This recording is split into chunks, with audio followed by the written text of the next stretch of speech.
to do with energy, it has to do with religious forces. Part of what this music is about is not to be delineated exactly. It is about capturing spirits. Mr. Ventura again.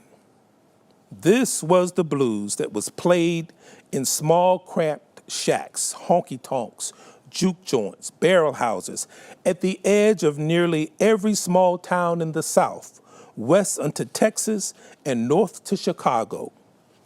In the joints where it was played in its heyday, it was dancing music.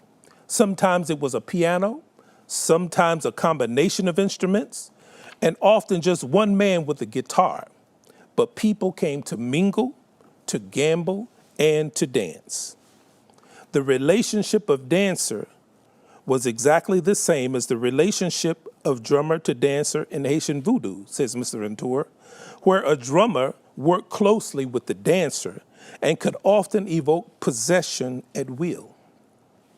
Texas barrel house piano player Robert Shaw put it this way: when you listen to what I'm saying, you got to see in your mind all them gals out there swinging their butts and getting the men's excited. Otherwise, you ain't got this music rightly understood.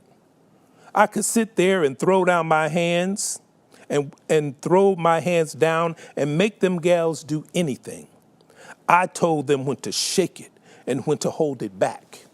That's what this music is for. The music of the barrel houses was noted to be so crude that the more exclusive bordellos would not allow it to be played in their establishments, because it was considered to be good mainly for the most overtly sexual kinds of dancing. This music, as Mr. Shaw described it, was designed and used to manipulate mental, emotional, and physical body responses via music to stimulate sexual arousal. Even the word jazz has a sexual connotation. Some scholars have questions about its exact origin, but according to one author, jazz comes from the now defunct word jazz, J-A-S-S, which means the sexual act.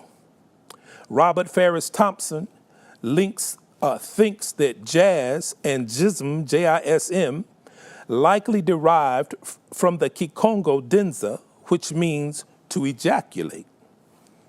And the god of sex himself, Hugh Hefner, said, one has to understand there is a connection between jazz and sex. Jazz emerged from the New Orleans red light district. The original spelling of the word was JSS, and it meant sex. It was less than respectable, which only added to the appeal for a young person. Let's continue. Trombonist Clay Smith said, if the truth were known about the origin of the word jazz, it would never be mentioned in polite company. The New York American had this to say of jazz in 1922. Lights were lowered, and to the strains of syncopated music, actions that are indescribable took place.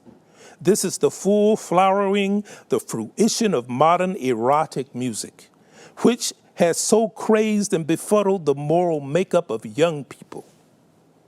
And from Ebony magazine, this quote reads, jazz at its very core is sex. The one begs the other, harmonic tension, rhythmic tension, and even melodic tension, followed by release, matches the feel of the moment, passion and unrest bent up inside a person before the ultimate and sudden exhale. And Wynton Marsalis said, New Orleans was the hotbed of that type of sexual activity, and we weren't Puritan. In jazz music, it says, this is what we do, and it's beautiful, and it's also terrible. And jazz, it's real. It deals with that man and that woman. It deals with depraved things because the musician saw all of these things.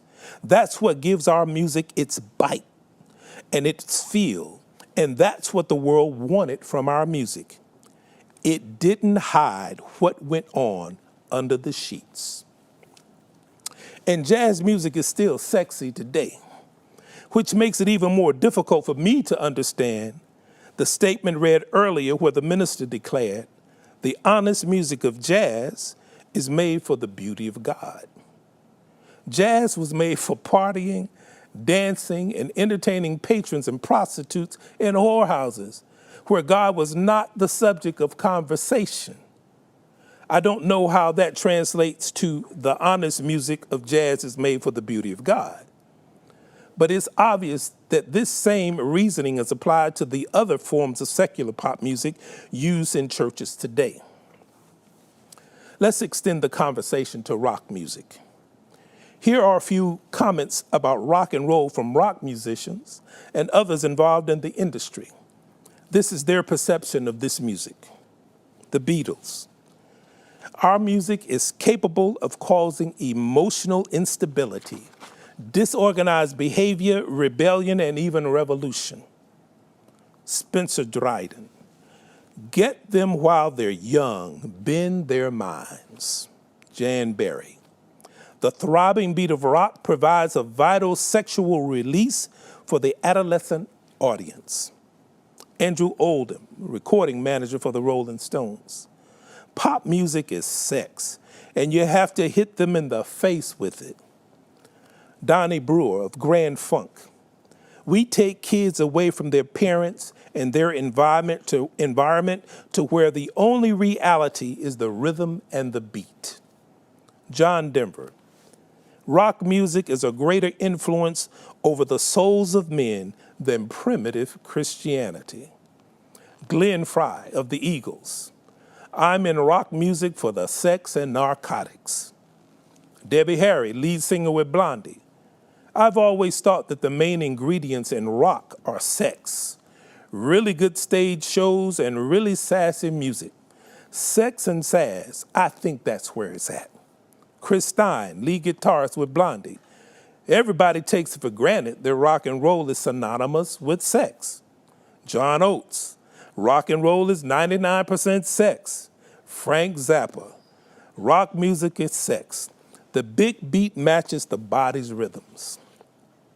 Since its inception, this sexy attribute of rock and roll has not changed. On the contrary, over-the-top sexual lyric references, images, and musical characteristics have made sex stick to rock like a bad tattoo. It's not just the words or the things we associate with it, but it's what's inherently in the music itself that speaks to the brain and the body. And when you combine all of these elements, you get a force to be reckoned with. I have intentionally here focused on blues, jazz, and rock, just to lay a foundation and bring things into perspective. But via musical DNA, parentage, association, mission, function, and history, this also covers the other secular genres that came out of these and have made their way into the church. And if this association and influence of voodoo at the very foundation of this music is legit, then where does that leave you and I as Christians as this music makes its way into the church? Where do we draw the line, or do we just brush it off? A study was conducted and results published in Music, Minds, and Brain, the neuropsychology of music. In this study, the motor pulses produced by the brain to different musical stimuli were measured. The range of music included rock, blues, classical, and ethnic samples. It was found that especially when rock music and jazz were played, the motor pulses produced were the same as those normally produced by the brain during sexual arousal. This is interesting. And I'm not surprised by this finding at all, since rock is one of the offspring of jazz and one of the first men to create jazz. Jelly Roll Morton did so while playing in the whorehouses of the Red Light District in Storyville, in New Orleans. He had a front row seat as he looked through the peepholes to see the action. He shaped his improvised jazz specifically to match the movements of the prostitutes as they pleased their clients. So this scientific finding may be one of the most convincing reasons why you might want to keep rock and jazz out of your church services. Why would you want to stimulate the brains of the saints to go in a sensual direction during a sacred service that is supposed to awaken spiritual thoughts? Imagine that contradiction and struggle. The preacher is trying to break through to the consciences of sinners, but he can't because the musicians have cut him off at the pass and rerouted the minds of the congregation down a sensual path. Have you ever had that experience before in church? Faced with that, it doesn't sound like Jesus or the preacher has much of a chance. And young ladies, this carries over into the dating experience as well. For some men are known to use certain types of music that can be quite sensual to help melt down your moral defenses with the aim of compromising you physically.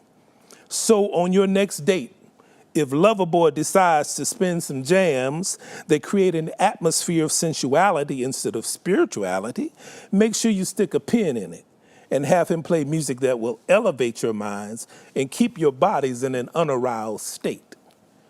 Ellen White spoke to this by saying, young men and women have a keen ear for music, and Satan knows what organs to excite, to animate, engross, and charm the mind, so Christ is not desired. Satan knows that with the right atmosphere, the right words, and the right music, he can ride the musical frequencies deep into your brain and touch you, lure you and tempt you, and break you down physically, emotionally, and spiritually. And it's hard to think about Jesus when all of that is going on. All of these genres of pop music have a sordid history and vibrant relationship with sex. The immoral kind, that is. Have you noticed that? There are song examples from these genres that I could not use in this presentation because they are sexually explicit, XXX rated, true erotic music. And the examples I'm thinking of were created by professional musicians who once claimed to be Seventh-day Adventists. This sexual graphic association of this music matches with the voodoo model of old, because just as there is a strong sexual component to secular pop music, there was also a strong sexual component to the music and rituals of voodoo in its early days in America. Because near the end of each ceremony, once the dancers were possessed and everyone had drunk of the brew in the cauldron or the tafia, the dancers completely possessed by the power would pair off in lustful abandon, and the ritual would end in orgiastic fashion. Having made this sexual connection and the comparison with Mr. Ventura, which Mr. Ventura made earlier, between the musician and dancer in voodoo and the musician and dancer in blues and jazz, I would like to pose a question. How is it that current day Christian musicians who worship Jesus Christ and current day occult musicians who worship false gods and spirits of the dead can find common ground in these same forms of secular pop music to worship their gods, who from a scriptural standpoint have absolutely nothing to do with one another? How is that possible? How can it be that jazz and pop are the perfect vehicles for communicating with the spirits of the occult, be the perfect music for immoral sexual escapades, and be the perfect music for communicating with the Holy Spirit of God all at once? Anybody out there got that answer for that? I certainly don't. And remember, the reason that we are focusing on these genres of popular music is because they are the ones that have infiltrated Christian music. Because it's certainly not Chinese folk music that has invaded gospel. It's not the music of the Aboriginal Indians that has taken over contemporary Christian music. It's American popular music. You don't see any music executives from Sony running over to Mongolia trying to snap up their latest hot tunes to use as crossover into Christian gospel music, now do you? The dominant music characteristics of this music appeal to the feet and to the carnal in us, the sexual and not the spiritual. And rightly so, for that is exactly what it was designed to do. And just look at the commercial relationships which this music fosters. It sells and identifies with everything from tennis shoes to hamburgers to football to sex to spiritualism. How can it be that Christians would want to put God's name on such, or even think that it is necessary, appropriate, or wise? Music designed for partying, to be entertaining, sensual, and passionate, not awe-inspiring, reverent, contemplative, or worshipful. It's quite evident that these genres evolved out of experience and places which had nothing to do with bringing sinners to Christ, but had everything to do with keeping sinners away from Christ and entangled in their sins. How can it be that Christ and Satan can use the same party music at the same time to communicate verbal messages that are totally opposite? For the scripture says, "For what fellowship hath righteousness with unrighteousness? What communication hath light with darkness? What concord has Christ with Satan?" Some say, listen to the words as if the music itself played no part. And I say, honey, the message of the music is talking so loud I can't hear a word you're singing.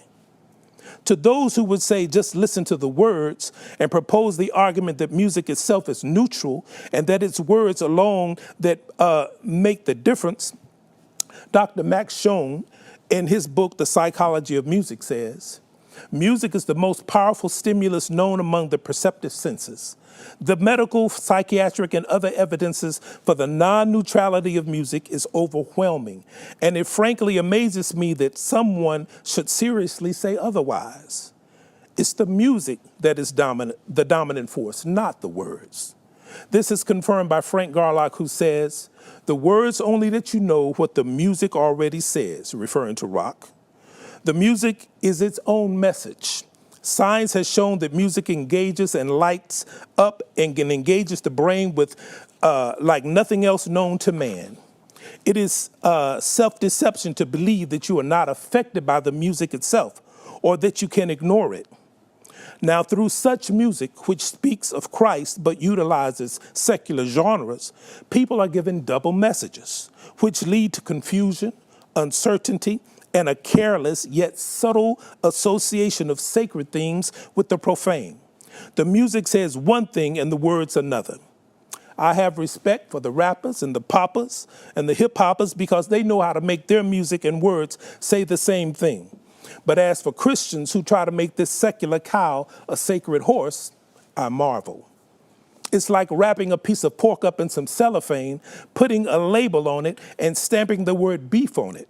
The fact that you put the word beef on it does not change the substance of the contents.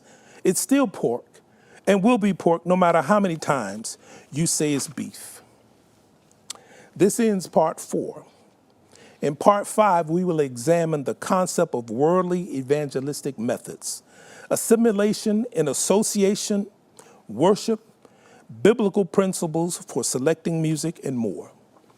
If you're interested in this series or in hosting a music seminar, please go to rickylittle.org for more information. Thank you.